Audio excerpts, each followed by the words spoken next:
नमस्कार दोस्तों, स्वागत है आप सबका भद्राई इस अकेडमी में। आज का डेट है 13 जनवरी एंड आज के सेशन में हम लोग 12 जनवरी के भी इंपॉर्टेंट सेशंस को एक साथ ही डिस्कस करके आपके सामने ये पूरे एनालिसिस को प्रेजेंट कर रहा हूँ। तो नमस्कार दोस्तों, मैं शुभदीप।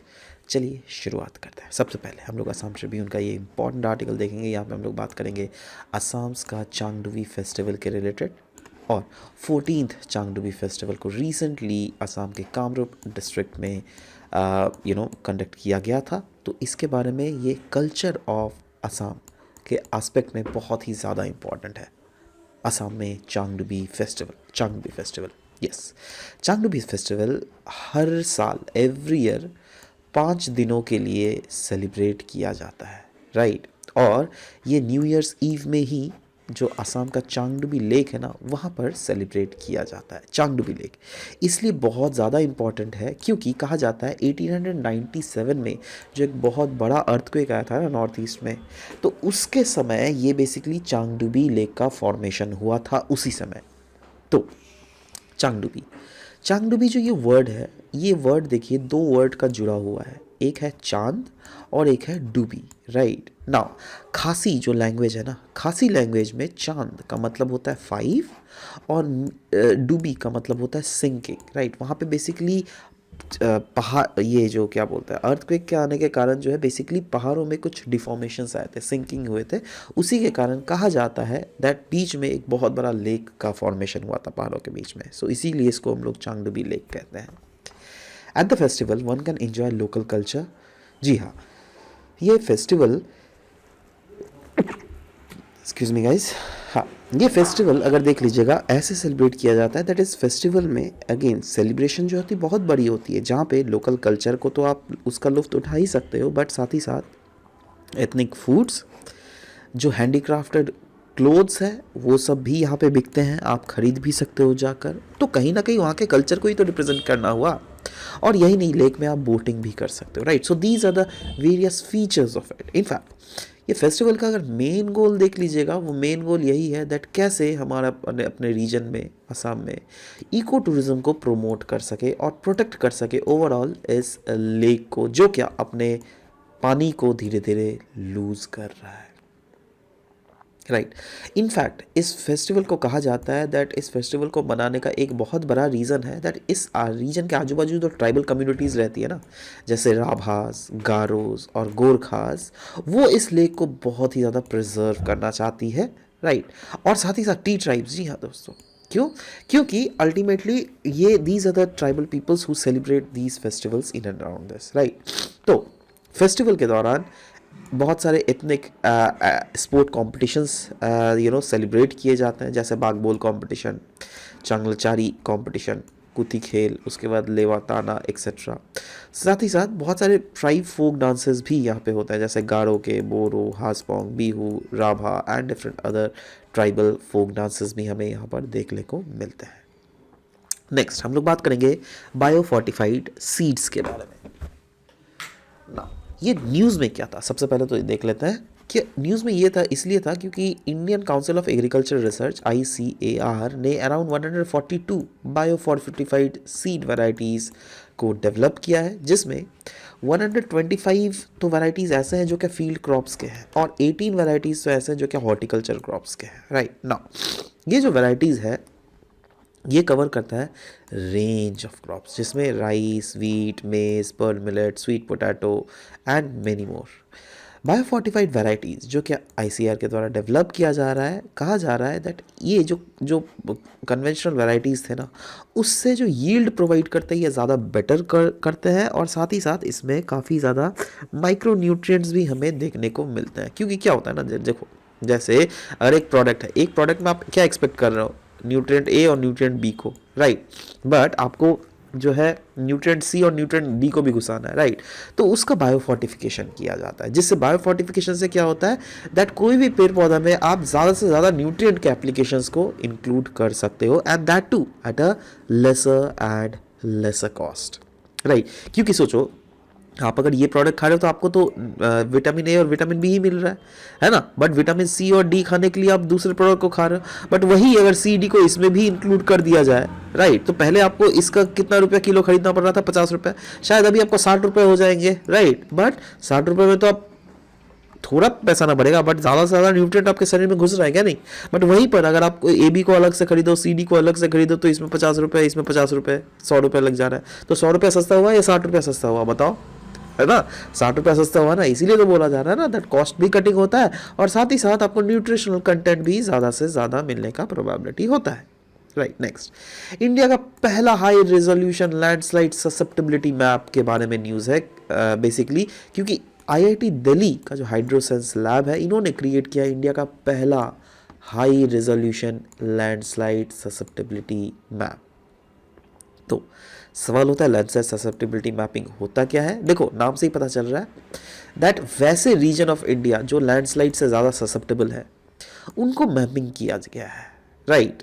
और ये जो लैंडस्लाइड, मतलब लैंडस्लाइड अलग अलग डिफरेंट फैक्टर्स के कारण हम लोग को पता है लैंडस्लाइड होता है, राइट। तो पास्ट के जितने सारे आज तक लैंडस्लाइड्स आए हैं डिफरेंट रीजन ऑफ इंडिया में, उसके डेटा को देखते हुए साथ ही साथ प्रेजेंट फैक्टर, जैसे कोई भी लैंडस्लाइड कहाँ आता है, जैसे यूजुअली पहाड़ों में जो ज़्यादा स्टीप पहाड़ होगा उसमें लैंडस्लाइड आने का ज़्यादा प्रोबेबिलिटी है ना। तो इन्हीं फैक्टर्स को देखा जाता है, जैसे स्लोप स्टीपनेस, वहाँ के सॉइल टाइप को, वहाँ के वेजिटेशन कवर को, राइट। और इन सारे फैक्टर्स के ऊपर एक कंप्यूटर मॉडल का एनालिसिस किया जाता है, जिसके आधार पर पता किया जाता है दैट इंडिया का कौन सा पार्ट एरिया है जो क्या हाई रिस्क है, जो ज़्यादा रिस्की है from this landslides and all, right. Now अभी हम लोग बात करेंगे features of national landslide susceptibility map. ये जो नेशनल लैंडस्लाइड ससेप्टेबिलिटी मैप जो क्या कश्मीर से लेकर कन्याकुमारी, आपका जाकर अरुणाचल प्रदेश से लेकर गुजरात के डिफरेंट रीजन को पोर्ट्रे करता है, राइट। उसके फीचर्स क्या क्या है। तो सबसे मेजर जो फीचर है वो है डेटा सोर्स, दैट इज ये जो मैप है, कहा जाता है आज तक जितने अराउंड 1.5 लाख जो नोन दुनिया भर में लैंडस्लाइड्स आई हुई हैं, जो जिसके बारे में data geological survey of India के पास है, उन सारे डेटा को लेकर फर्दर उस पर स्टडीज़ किया गया है और उसके आधार पर बेसिकली 16 ऐसे लैंडस्लाइड कंडीशनिंग फैक्टर्स, जिसमें soil cover, tree density, proximity to roads, mountain, ऐसे बहुत सारे फैक्टर्स हैं, उनको कंसिडर करके ये मैप बनाया गया है। और ये मैप कैसा दिखता है पता है, ये वाला लैंडस्लाइड मैपिंग। चलो इस मैप को मैं आपको चर्चा करूंगा दैट ये मैप है क्या, और डोंट वरी, इसका आपको PDF नीचे डिस्क्रिप्शन सेक्शन में मिल जाएगा, वहाँ पर जाकर डाउनलोड भी कर सकते हो। बट फॉर द टाइमिंग हम लोग दूसरा फीचर देखते हैं इस मैप का। इसमें मशीन लर्निंग के थ्रू एनालिसिस किया गया। ये जो 1.5 लाख नोन लैंडस्लाइड इवेंट्स है ना, जिसके डेटा जियोलॉजिकल सर्वे के पास था, इन डेटास को मशीन लर्निंग मेथड के थ्रू बेसिकली देखा गया है दैट क्या ऐसे मिटिगेशन फैक्टर्स है जिससे हम लोग लिमिटेशंस लगा सकते हैं लैंडस्लाइड्स के ऊपर, right. Next is high resolution mapping की गई है। जी हाँ, ये जो मैप अभी थोड़ी देर पहले आपको मैंने दिखाया, ये मैप प्रोवाइड करता है high resolution overview and that too over a resolution of around 100 square kilometre, जो कि इनसाइट प्रोवाइड करता है landslide susceptibility across India. That India का कौन सा ऐसा पार्ट है जहां लैंडस्लाइड जो कि लैंडस्लाइड से थोड़ा ज़्यादा ससेप्टेबल है, कौन से ऐसे पार्ट्स है जो कि लैंडस्लाइड से थोड़ा कम ससेप्टेबिलिटी है। वैसे ही नेक्स्ट फीचर्स जो है वो है identification of new risk zones. देखिए हम लोग को क्या पता है, हम लोग को पता है हिमालयन फुटहिल्स जो है, दीज आर द रीजन्स जो क्या बहुत ज़्यादा लैंडस्लाइड ससेप्टेबिलिटी है। बट यस, आसाम और मेघालय का रीजन देख लीजिए, वेस्टर्न घाट्स के भी बहुत सारे रीजन्स हैं जिसको इसके अंडर आइडेंटिफाई किया गया है, और ये तो पहले भी वैसे आइडेंटिफाइड किया गया था। बट जो नया मैं बोल रहा हूँ ना यहाँ पे identification of new risk zone, new risk zone में क्या नया जोन्स को आइडेंटिफाई किया जो कि पहले अनरिकॉग्नाइज था, वो है पार्ट्स ऑफ ईस्टर्न घाट जो क्या आंध्र प्रदेश और उड़ीसा के सामने है। ये सब पार्ट्स को भी देखा गया है दैट यहाँ पर भी लैंडस्लाइड्स आने का प्रोबेबिलिटी है ज़रूर। Next feature is of this map is online accessibility. अब जो ये मैप है ना, ये ऑनलाइन भी अवेलेबल है और पब्लिक इसको आराम से इसको एक्सेस भी कर सकती है। मतलब ये जो मैप है अलाउ करता है एनीवन, कोई भी इस मैप के डेटा के साथ इंटरेक्ट कर सकता है, अपने टेक्निकल एक्सपर्टाइज के साथ इसकी एनालिसिस भी निकाल सकता है। और इसका फ्यूचर यूज अगर देख लीजिएगा वो क्या है, the map aims to assist policy makers and organisations in landslide investigation and mitigation. जी हाँ, इस मैप के थ्रू पॉलिसी मेकर्स हो या फिर कोई भी ऑर्गेनाइजेशंस फॉर दैट मैटर हो, अगर कल को लैंडस्लाइड्स के रिलेटेड इन्वेस्टिगेशन या फिर उसके मिटिगेशन के रिलेटेड अगर कोई काम करना चाहती है तो yes, they are very much welcome to do the same, right. Now जो आप देख रहे हो ये वाले रीजन, 3 मेजर रीजन्स आपको देखने को मिल रहे हैं। एक है नॉर्थ ईस्ट रीजन, एक है नॉर्थ इंडिया वाला रीजन और एक है वेस्टर्न घाट वाला रीजन। ना अभी थोड़ी देर पहले मैंने बताया दैट ईस्टर्न घाट जो नॉर्थ ऑफ तमिल, ये वाला आंध्र प्रदेश उड़ीसा ये वाला रीजन भी है, बट इसको क्यों नहीं इंक्लूड किया गया? क्योंकि यहाँ पर जो प्रोबेबिलिटी है, the probability is very less. But वहीं पर इन रीजन्स में अगर देख लोगे, हिमालयन बेल्ट्स में along the north and north east India, along the western Ghats अगर रीजन देख लोगे, दीज आर द जोन्स जहाँ पे सबसे ज़्यादा प्रोबेबिलिटी है लैंडस्लाइड का, राइट। जिसमें अगर नॉर्थ ईस्ट इंडिया अगर हम लोग देख ले तो यहाँ पे around 1.8 lakh square kilometre area है which is more probable to landslide. But वहीं पर नॉर्थ इंडिया देखोगे 1.4 लाख स्क्वायर किलोमीटर, वहीं पर वेस्टर्न घाट देखोगे 1 लाख स्क्वायर किलोमीटर एरिया। मतलब इन टोटल अगर मैं इसको काउंट अप करूं तो total the area landslide area prone area across India is around 4.2 lakh square kilometres, right. ना अभी तो हम लोग बात करेंगे लैंडस्लाइड्स का। लैंडस्लाइड्स होता क्या है भाई? देखो, लैंडस्लाइड को अगर सिंपल शब्दों में बोले तो लैंडस्लाइड एक मूवमेंट है किसका? अर्थ या फिर अर्थ के रॉक या फिर अर्थ के डेब्री का डाउन द स्लोप। जब स्लोप में बात कर रहा हूं तो यस, ये मैं पहाड़ की ही बात कर रहा हूं। एक होता है पहाड़, एक होता है प्लेन एरिया। अब बताओ, प्लेन एरिया में तो लैंडस्लाइड आने से कैसे आएगा? आएगा भी तो पहाड़ एरिया में ही लैंडस्लाइड आएगा। कैसे? जब ये पहाड़ की जो मिट्टी है ना, ये ग्रेविटी के अंडर नीचे अगर सरक जाए तो लैंडस्लाइड आता है। और वो आप यहां पर भी देख रहे हो, राइट। ये वाला भी जो पिक्चर देख रहे हो, ये क्या है? कहीं से लैंड डिप्लीट हो रहा है, राइट, इन रीजन से, इसलिए तो इसको जोन ऑफ डिप्लीशन बोलते हैं, राइट। बट कहीं पर ये जो डेब्री है ये एक्यूमुलेट हो रहा है, इसलिए इसको हम लोग जोन ऑफ एक्यूमुलेशन बोलते हैं। समझ रहे हो? और ये कहां से हो रहा है? हेड से लेकर टो तक, राइट। नाउ अब इसमें भी फ्लो अलग अलग तरीके का होता है। एक होता है डेब्री फ्लो, एक होता है अर्थ फ्लो, एक होता है मड फ्लो, एक होता है creep flow. Now these are the absolutely the static terms which you will be getting to know in your disaster management classes, right. मतलब डेब्री फ्लो क्या होता है, अर्थ फ्लो क्या होता है। आप डोंट वरी, इसको अगर आप चाहो तो you can take the download the PDF also, right? We will be available to you, right? But for the time being, yes, this is what the types of flows are. Now शायद ही आपको prelims में types of flow पूछे, कभी भी शायद ही पूछे, right. आपको क्या आएगा? आपको मेनली पूछा जाएगा दैट यस, इंडिया का वल्नरेबिलिटी लैंडस्लाइड्स के रिलेटेड ये क्या है, ये बताओ। तो आप क्लियरली बताना पड़ेगा दैट अगर दुनिया भर में रैंकिंग देखोगे तो इंडिया रैंक करता है among the top 5 country globally जो क्या प्रोन टू लैंडस्लाइड है ना। एंड इनफैक्ट ये अगर आपको याद रहेगा तब तो वेल एंड गुड दैट जो मैं अभी डेटा यहाँ पे बोलना रहा हूँ दैट एटलीस्ट 1 डेथ पर 100 स्क्वायर किलोमीटर एनुअली लैंडस्लाइड्स के कारण इंडिया में होता है। और उसके प्राइमरी कॉज क्या है? प्राइमरी कॉज है रेनफॉल वेरिएबिलिटी, और ये मैक्सिमम हमें हिमालयाज एंड वेस्टर्न घाट्स में देखने को मिलता है। जोग्राफिकल वल्नरेबिलिटी तो खैर है ही, मतलब स्नो कवर्ड एरिया को अगर एक्सक्लूड कर दे तो ओवर 12% ऑफ कंट्री का जियोलॉजिकल जो एरिया है वो है सब्सेप्टेबल टू लैंडस्लाइड्स। रीजनल ब्रेकडाउन भी अगर देख लीजिएगा तो ओवर 66% ऑफ लैंडस्लाइड्स जो है ना वो नॉर्थ वेस्टर्न हिमालयाज में देखने को मिलता है, जहाँ पे उत्तराखंड के रुद्रप्रयाग और तहरी गढ़वाल हिमालयाज में हाईएस्ट लैंडस्लाइड डेंसिटी आज तक देखा गया है।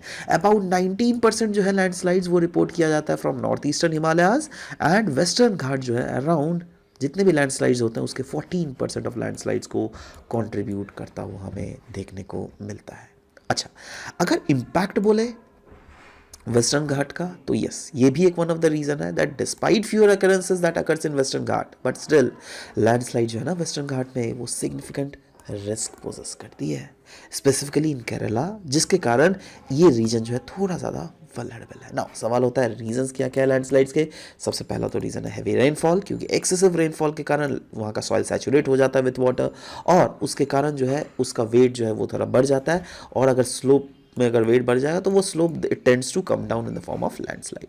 अगर स्लोप बहुत ज़्यादा स्टीप हो तो भी प्रॉब्लम है, क्योंकि सोचो बारिश हो गया राइट, और उसके साथ स्टीपनेस के साथ क्या हमें देखने को मिलता है, दैट स्टीपनेस के साथ ग्रेविटेशनल फोर्स जो है वो एक्ट ज़्यादा करता है अलॉन्ग द स्लोप, और इसके कारण हेवी रेनफॉल के कारण बाई चांस अगर सोचो थोड़ा भी अगर सिस्मिक एक्टिविटीज़ आ जाता है तो उसके कारण हमें यहाँ पर देखने को मिलता है दैट यस लैंडस्लाइड अकरेंसेस हमें देखने को मिलता है। अर्थक्वेक तो खैर अभी जैसे मैंने बताया ही, दैट स्लोप भले ही कितना भी स्लोप रहे, अगर थोड़ा पानी यहाँ पे मिल गया और अगर थोड़ा भी अर्थक्वेक के कारण क्या होता है, अर्थ डिस्प्लेस होता है। और अभी हम लोगों ने क्या देखा डेफिनेशन में, दैट लैंडस्लाइड का मतलब क्या है, अर्थ ही स्लाइड कर रहा है right. So that is what the main thing is. Next is human activity from talking about, then yes deforestation. अब देखो एक पहाड़ है राइट, यहाँ पे पहले से बहुत सारे पेड़ पौधे लगे हुए हैं, देखो एक पेड़, दो पेड़, तीन पेड़ ऐसे लगे हुए हैं ना, बहुत सारे पेड़ राइट। बट यहाँ पर अगर मैं पेड़ काट दे रहा हूँ मतलब कि डिफॉरेस्टेशन कर रहा हूँ। डिफॉरेस्टेशन करना मतलब पेड़ का पहले अगर पेड़ थे तो उन्होंने अपने रूट्स के थ्रू इस सॉइल को बाइंड किया हुआ था, बट अगर डिफॉरेस्टेशन हो जाए तो रूट्स के थ्रू सॉइल तो बाइंडिंग हट जाता है ना। वैसे ही माइनिंग करते हैं तो माइनिंग के समय में भी बहुत सारे डिफॉरेस्टेशन होता है, बहुत सारे कंस्ट्रक्शन एक्सकवेशन एक्टिविटीज़ होती है, उसमें भी डिफॉरेस्टेशन एक्टिविटीज़ होती है। इसके कारण क्या होती है, वो जो पहाड़ी जो टेरेन है ना वो अनस्टेबल हो जाती है, जिसके कारण risk of landslides again increases. Next is underlying geology, yes the type of rock and soil जो क्या बीनीथ द एरिया है वो इन्फ्लुएंस करता है लैंडस्लाइड ससेप्टेबिलिटी को। क्योंकि अगर सॉइल लूज है, अगर सॉइल अनकंसोलिडेटेड है तो that soil is more prone to landslide, but while the stable bed rock जो कि टिपिकली हमें हिमालयन लैंडस्केप्स में देखने को मिलता है वहाँ पर लेकिन ये कम हमें देखने को मिलता है ना। सवाल होता है what are the effects of landslides. देखो this is very much well known that landslide अगर होगा, अगर सोचो उसी लैंड के नीचे अगर आपकी कार फंस गई या फिर आप ही फंस गए, एनीथिंग खुदा ना खास्ता ऐसा हो, बट यस अगर हो गया तो that yes that will occur to loss of life right. Next environmental impact तो होती ही है क्योंकि वहाँ की environment for the time being ऐसी नॉर्मल फ्रेजाइल थी, तो और फ्रेजाइल के बारे में तो वो इन्वायरमेंट बिल्कुल ही डिग्रेड हो जा रही है। नेक्स्ट इज इंफ्रास्ट्रक्चर भी डिसरप्ट होता है। सोचो जैसे आपने अगर सुना भी होगा दैट हमारा नॉर्थ ईस्ट में अरुणाचल प्रदेश एक ऐसा रीजन है जहाँ पे सरकार बहुत ज़्यादा खर्च करती है बट मतलब इंफ्रास्ट्रक्चर बनाने में जैसे रोड्स, बट एक दो साल बाद देखने को मिलता है वो रोड्स नीचे चला आया ड्यू टू लैंडस्लाइड्स राइट। तो वो क्या हो रहा है, इंफ्रास्ट्रक्चर का डिस्ट्रप्शन ही तो हो रहा है जिसके कारण प्रॉपर्टी अल्टीमेटली डैमेज हो रही है। क्या आपको रिसेंट कोई एग्जांपल्स पता है लैंडस्लाइड्स का? यह सबसे बड़ा एग्जांपल उत्तराखंड वाला जोशीमठ जो सिंक कर रहा था, जून 2023 में ही हम लोगों ने लैंडस्लाइड्स देखने को मिला था मणिपुर के नोने डिस्ट्रिक्ट में, जिसके कारण around 58 people has been killed. मई 2023 में एक लैंडस्लाइड हमें ब्राज़ील में देखने को मिला था जिसके around 232 people were trapped and later killed right. next is मार्च 2023 को एक लैंडस्लाइड्स हमको कोलंबो में देखने को मिल रहा था जिसमें बहुत सारे लोग मारे गए थे, 300 से भी ज़्यादा लोग right. So these are what, these are the recent incidents of landslides that have been observed throughout the world in different region. Now सवाल होता है क्या गवर्नमेंट ऑफ इंडिया के पास ऐसा कोई मेजर है जिससे वो लैंडस्लाइड इम्पैक्ट को मिटिगेट करने में सक्षम हो? जी हाँ, कर रही है। क्या? जैसे national landslide susceptibility mapping programme, yes national landslide susceptibility mapping programme अगर देख लीजिएगा, इसको इनिशिएट किया गया था by geological survey of India के द्वारा 2014 में। और इसका एम क्या था? एम था यही दैट कैसे हम लोग around 0.42 million square kilometre landslide prone area को जो है वो मैप करें, और फाइनली एक dynamic national landslide susceptibility geo database for India भी बनाने की बात की गई थी। वैसे ही और भी सरकारें बहुत कुछ काम कर रही है, जैसे नेशन वाइड रिपोजिटरी बना रही है of GIS based landslide inventory. वैसे ही national remote sensing centre under the Indian Space Research Organisation ISRO के अंडर जो नेशनल रिमोट सेंसिंग सेंटर है, इन्होंने भी रिलीज़ किया है लैंडस्लाइड एटलस ऑफ इंडिया, जो कि एक डिटेल्ड गाइड है जो कि आइडेंटिफाई करती है landslide hotspots throughout the country right. तो these are all about the landslide वाला aspect that we have discussed. अभी हम लोग एक बहुत दूसरा इंपॉर्टेंट आर्टिकल डिस्कस करेंगे जो क्या जिसके रिलेटेड पास्ट में UPSC में क्वेश्चंस तो आया ही गया है एंड इस बार भी क्वेश्चन पूछा जा सकता है क्योंकि ये बीच बीच में ही न्यूज़ में हमें देखने को मिलता है। और ये हम लोग बात करेंगे इंडिया के फूड प्रोसेसिंग सेंटर्स के बारे में। नाउ फूड प्रोसेसिंग का मतलब क्या होता है? जैसे कोई भी फूड को प्रोसेस करना is what called food processing. I'll tell you an example. दोस्तों सोचिए आप एग्जाम्पल लीजिए जैसे आलू राइट, हम लोग आलू खाते हैं ना, तो आलू का भुजिया बनाते हैं। अच्छा, आपको शायद दुकानों में आलू का चिप्स भी मिलता होगा, गौर किया है? लेज़ का चिप्स जो आपने खरीदते होंगे। Now what is this Lay's chips? Lay's chips is nothing but आलू को प्रोसेस करके उसका चिप्स बनाया गया है, ठीक है। सो अब देखो ये जो, अब इसको भी तो कोई इंडस्ट्री बना रही है ना, वो इंडस्ट्री का नाम क्या है, लेस कंपनी, मान लो आप, ठीक है ना। अब ये क्या हुआ, ये आपका नॉर्मल फूड क्या था, आलू, आलू को प्रोसेस करके उसका चिप्स बना के बेचा जा रहा है, राइट। तो what is this, this is the food processing. समझ में आ गया।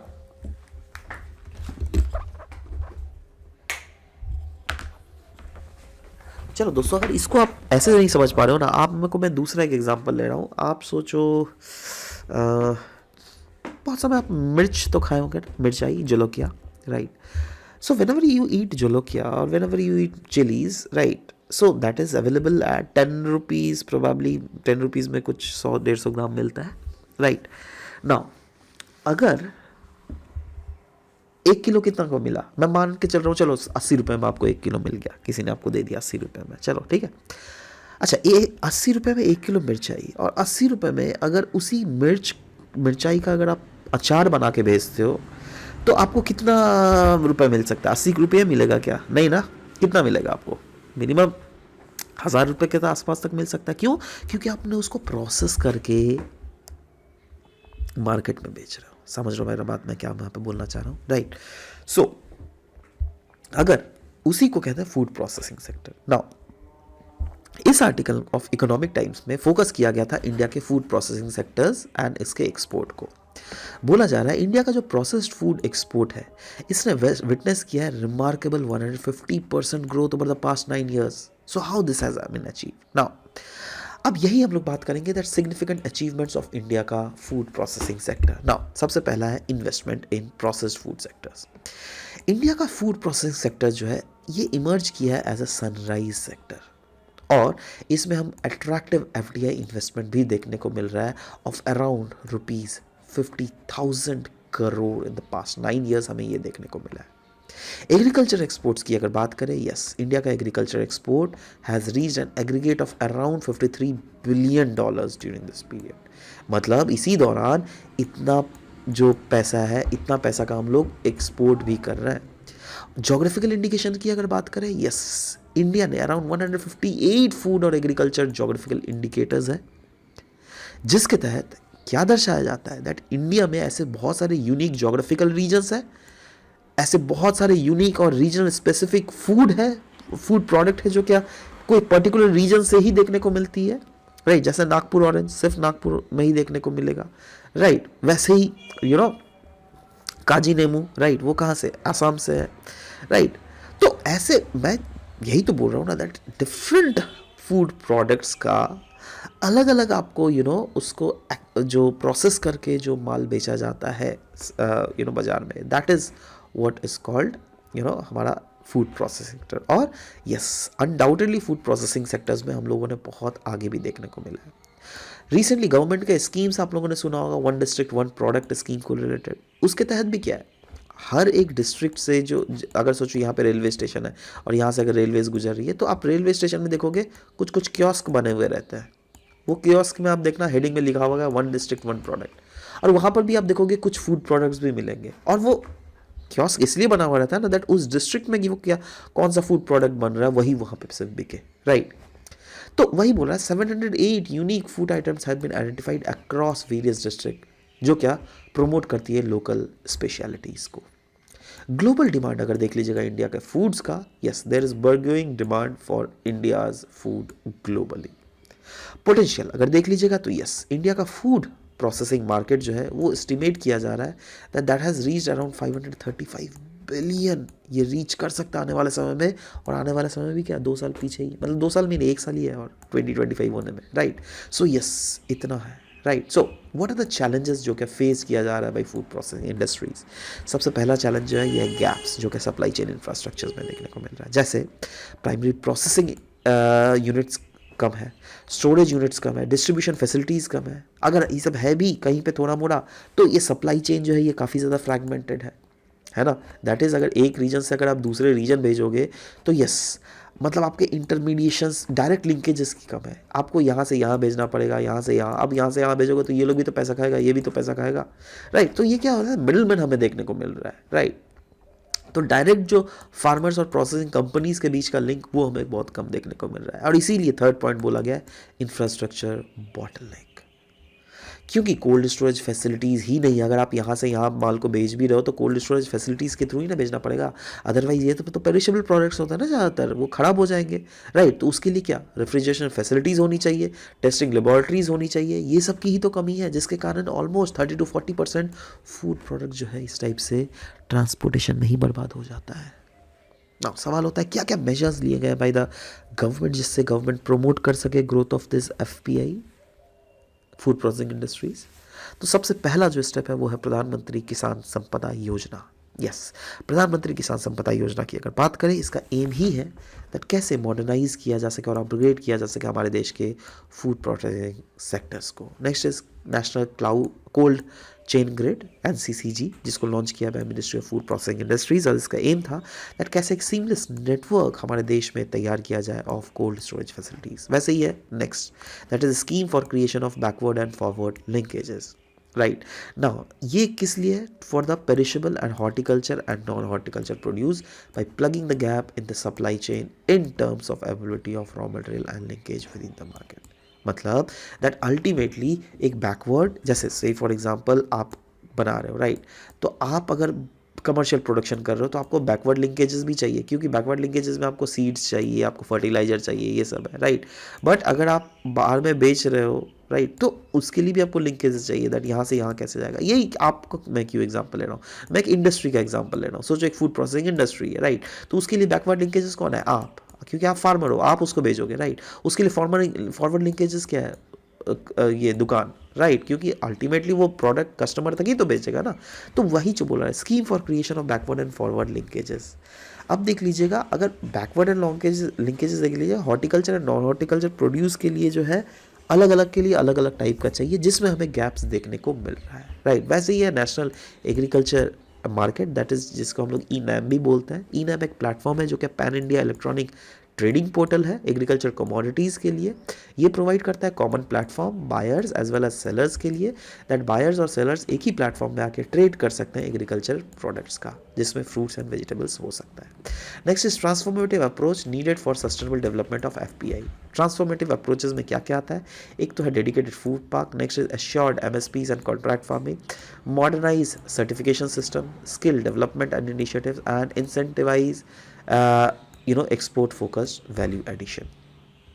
वैसे ही आता है smart food processing hubs, zero waste producing and community based processing centres. मतलब अगर आपको फूड प्रोसेसिंग इंडस्ट्रीज़ को सस्टेनेबली ट्रांसफॉर्म करना चाहिए तो यस, हमें सेटअप करेंगे डेडिकेटेड फूड पार्क्स, एमएसपीज जो मिनिमम सपोर्ट प्राइस है उसको एश्योर करना पड़ेगा अलग अलग प्रोडक्ट्स के लिए, और साथ ही साथ कॉन्ट्रैक्ट फार्मिंग को प्रमोट करने की हमें ज़रूरत है। कॉन्ट्रैक्ट फार्मिंग किसको कहते हैं आपको पता है? नहीं पढ़ा है? इकोनॉमिक्स में पढ़ा होगा शायद आपने। जैसे फॉर एग्जांपल सोचो कुरकुरे के लिए हम लोग को चाहिए मेज़ का प्रोडक्शन, राइट। तो कुरकुरे कंपनी आपके पास आई और आपको बोल दिया दैट आप जितना भी मेज़ प्रोड्यूस कीजिएगा आपका हर एक क्विंटल में इतना पर्टिकुलर इतना कॉस्ट तो आपको दूंगा ही, जो हो जाए, कॉन्ट्रैक्ट आपने साइन कर लिया, राइट। मतलब अगर कल को वो बोले दैट नहीं भाई इसका तो दाम घट गया मैं नहीं दूंगा, ऐसा नहीं हो सकता, उनको उतने पैसे देने ही पड़ेंगे, राइट। तो ये क्या होता है, एक फार्मर्स के लिए प्रेडिक्टेबिलिटी रहती है, फार्मर्स अच्छे से प्रोड्यूस भी करता है चीज़ों को। Modernise certification system, skill development and innovation, ये सब चीज़ों में भी बोला गया दैट ये सब चीज़ों में भी हम लोग को काम करनी पड़ेगी, तभी हम लोग बोल सकते हैं दैट जो फूड प्रोसेसिंग इंडस्ट्रीज़ को जो है हम लोग रिवोल्यूशनाइज कर सकते हैं, right. So this is all about the discussion. आशा करता हूँ दैट इन चीज़ों को हॉलिस्टिकली आपको समझ में आया होगा। So this was all about it. Thank you guys. Thank you very much for the today's discussion.